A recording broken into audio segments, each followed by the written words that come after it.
في ديننا. هم خير قرن في الزمان الأحمد، ونكف عن أخطائهم ونعدها أجرا لمجتهد متى في النصر. حب الصحابة واجب في ديننا. هم خير قرن في الزمان الأحمد، ونكف عن أخطائهم ونعدها أجرا لمجتهد متى في المسند. ما لنا أصحاب الرسول سوى امرئ تمت خسارته لسوء المقصد. كالعيون يمسها إتلافها، إياك أن تدمي العيون بمورد من غيرهم شهد المشاهد كلها، بل من يشابههم بحسن تعبد. ويل لمن كان الصحابة خصمه والحاكم الجبار يوم الموعد. كل الصحابة عادلون وليس في أعراضهم ذلب لكل معرض. نسيت قد رضي الإله عليهم في توبة وعلى الشهادة فشهد. فإذا سمعت بأن مخذول الغداء في ثلبهم فاقطع نياط المعتدين. مفتاح سبيم الموفق خالنا، أجز التحايا للحليم الرشدي. أعني معاوية الجليل وحسبه إذا كان كاتب وحينا ثبت اليدين. داره المختار إلا أنه حبر أمين في صراط مهتدي. ودعا له خير الأنام وبوركت أيامه في ملك أمر المنادي. حتى تقي الدين قال النبي لا أشبع الرحمن بطن العباد.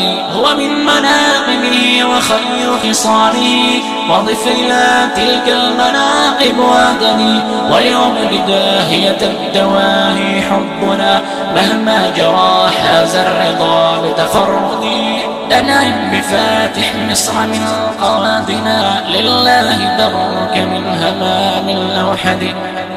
لو كان في إيمانه شك لما والاه خير الخلق جيش المسجد. صلى بأصحاب الرسول ولم يكن حاشاه من أهل النفاق بمشاكل. مبغضهم يحاول ثلبهم بتربص وتحرش وترصد.